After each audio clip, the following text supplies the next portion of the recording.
capital is looking for core and can't find it. And I think that so for that reason, you're finding that a lot of people that are holding core assets in core cities, whether they are in France or Germany or UK or elsewhere, you're finding that those people feel confident about those holdings and are reluctant to sell. I think that there are people who are going to be selling core because I think that pricing, is going to be, too compelling. And I think that the capital that's coming in from Asia in particular is diversifying into core and diversifying into core plus, because I think that, and that's where you've got to look, is what's driving that capital. And it's safety, security, it's moving into other markets because they're so dominant in their own markets that it's trying to find a diversified strategy. So therefore, they're not looking for high risk, high return. They're looking for lower risk, more stable markets. And I think that's one of the benefits of the recovery of Europe is that the larger markets in Europe are relatively stable, which is why we're seeing so much capital coming in.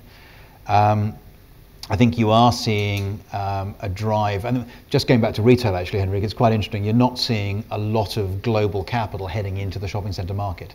A lot of the shopping centre market tends to be more European, whereas the ease of access to the office market perhaps is why it attracts a lot of Asian capital. The big thing about the US capital is, that's the biggest mover in the last year, is US capital coming to Europe. And a lot of that capital is more opportunistic and higher returns, and mainly because they've got huge access to the US market where they can drive core returns quite easily in their own markets. One thing we haven't talked about is the fact that the US is perhaps the place to look when what's going to happen next here. I think that our US stats probably show that the US is a year ahead, maybe 2 years ahead of continental Europe, maybe at a par or equal to London in terms of New York, London.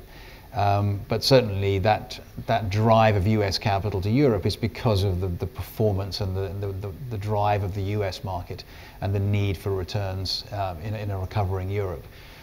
So I think that we're quite confident. The one I would probably pick out just to finish that piece is probably healthcare, is the one that a lot of core funds are now looking for returns in alternative sectors.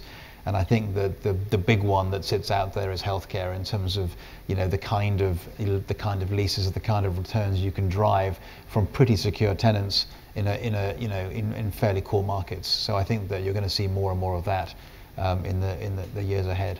Yeah, I think healthcare gets a bit of a bad rap because there was a lot of opco-propco structures and PFI hospital, and effectively rents became unaffordable for the underlying occupiers because they're all done on sort of pretty aggressive indexation.